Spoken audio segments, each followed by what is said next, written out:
Halo, assalamualaikum sobat kebun. Ketemu lagi ya dengan video dari kita Batu Licin Gardener Channel. Bagaimana kabarnya sobat kebun? Masih setia dengan hobi nurserinya? Atau masih on proses mendekorasi rumah dari masing-masing sobat kebun? Ada banyak cara ya untuk menghias ataupun mendekorasi rumah kita. Salah satunya adalah untuk menambah estetika. Itu adalah menambah koleksi atau memberi sentuhan dari tanaman hidup.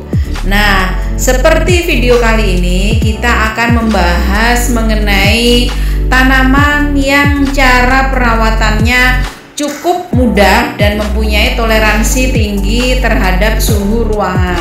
Dan ini juga cocok sekali loh ya untuk para newcomer ataupun newbie menghobis plants lover.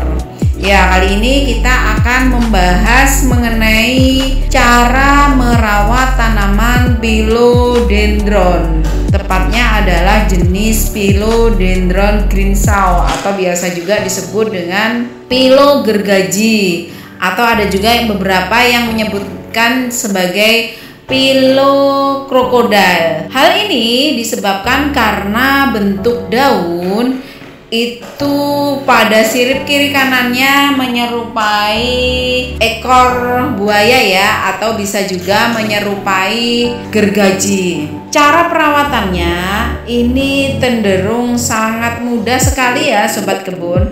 Seperti tanaman philo lainnya, untuk tanaman jenis philodendron greenshaw ini adalah tergolong sangat mudah perawatannya. Yang harus kita perhatikan adalah seperti biasa, yaitu media tanam. Kita harus memilih yang tepat. Biasanya untuk tanaman philo, dia jenis tanaman yang memiliki atau menyukai kelembapan media tanam yang cukup tinggi. Jadi untuk pencampuran media tanamnya itu biasanya kalau di kebun kami menggunakan perbandingan 2:1, percampuran antara sekam dengan tanah humus ya sobat kebun.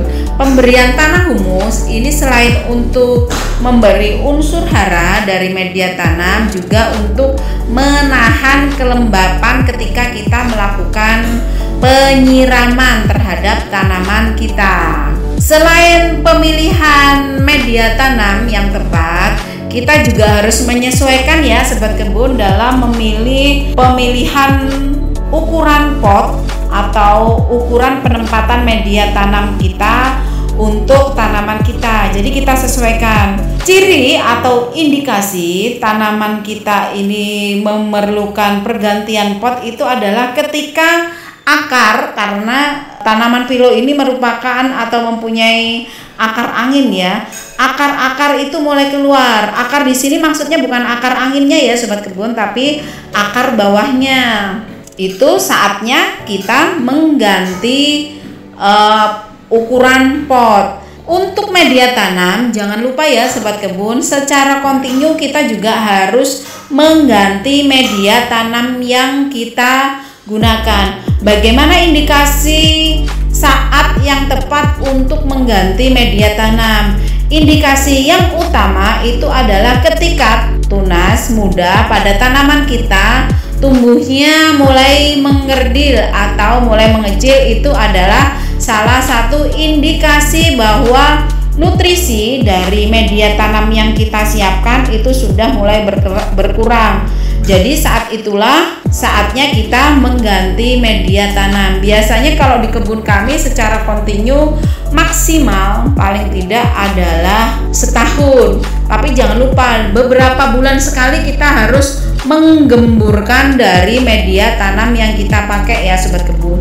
Tujuan menggemburkan atau memberikan rongga pada media tanam kita ini adalah untuk memperpanjang usia pergantian dari media tanam kita sendiri. Sedangkan untuk pemupukan Ini fleksibel ya sobat kebun. Apabila kita memberikan media tanam itu sudah menggunakan pupuk kandang, itu biasanya kalau kami pemberian pupuk kimiawinya misalkan NPK itu cukup 2 bulan sekali ya sobat kebun. Karena apa? Nutrisi dari media tanam yang kita siapkan itu sudah mampu memenuhi proses nutrisi untuk proses fotosintesis dan tumbuh kembang tanaman kita. Yang terpenting adalah sirkulasi dari oksigen pada akar atau pertumbuhan akar tanaman kita itu bisa dimaksimalkan. Ya tadi salah satunya adalah penggemburan dari media tanam dan memperhatikan keporosan dari media tanam itu sendiri. Selain media tanam, hal atau substansi penting dalam tumbuh kembang tanaman yang harus kita perhatikan adalah pemenuhan sinar matahari yang cukup.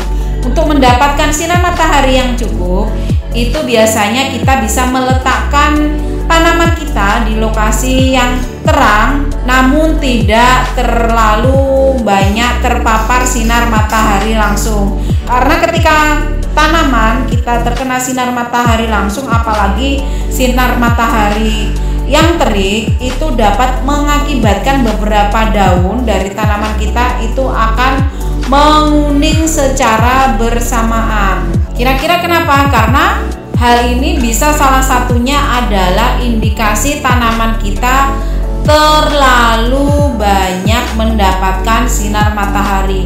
Tapi sebaliknya, apabila batang tanaman kita, nah dahannya ini berkerut dan tumbuh memanjang tapi tidak diimbangi dengan pertumbuhan daun yang maksimal, itu adalah pertanda bahwa tanaman yang kita miliki itu kekurangan cahaya dari sinar matahari ya sobat kebun.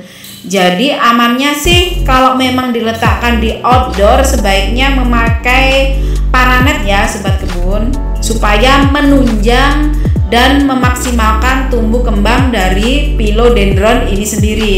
Selain media tanam dan penyinaran yang cukup, hal yang harus kita perhatikan yaitu mengenai sistem irigasi. Seperti kebanyakan tanaman hias lainnya, philodendron greenshaw ini juga membutuhkan asupan air yang cukup. Untuk itu kita harus menyiramnya secara teratur. Namun yang perlu diingat adalah jangan sampai terlalu banyak pemberian air hingga tanaman kita ini tergenang oleh air. Apabila terlalu banyak mendapat asupan air, itu akan bisa mengakibatkan akar dari tanaman kita ini membusuk. Hal yang utama yang harus kita perhatikan dalam pemilihan pot atau peletakannya, kita harus memastikan lubang angin atau lubang paling bawah dari pot yang kita miliki itu berfungsi dengan baik. Tujuannya agar drainase pada tanaman kita itu bisa dimaksimalkan. Untuk peletakan tanaman indoor itu bisa dilakukan 2-3 kali sekali ya selama seminggu. Artinya bisa dilakukan 2-3 hari sekali. Sedangkan untuk tanaman yang kita letakkan secara outdoor itu bisa kita lakukan sekali sehari. Sedangkan untuk pemberian pupuknya, kita adalah pupuk yang berfungsi untuk memaksimalkan pertumbuhan daunnya.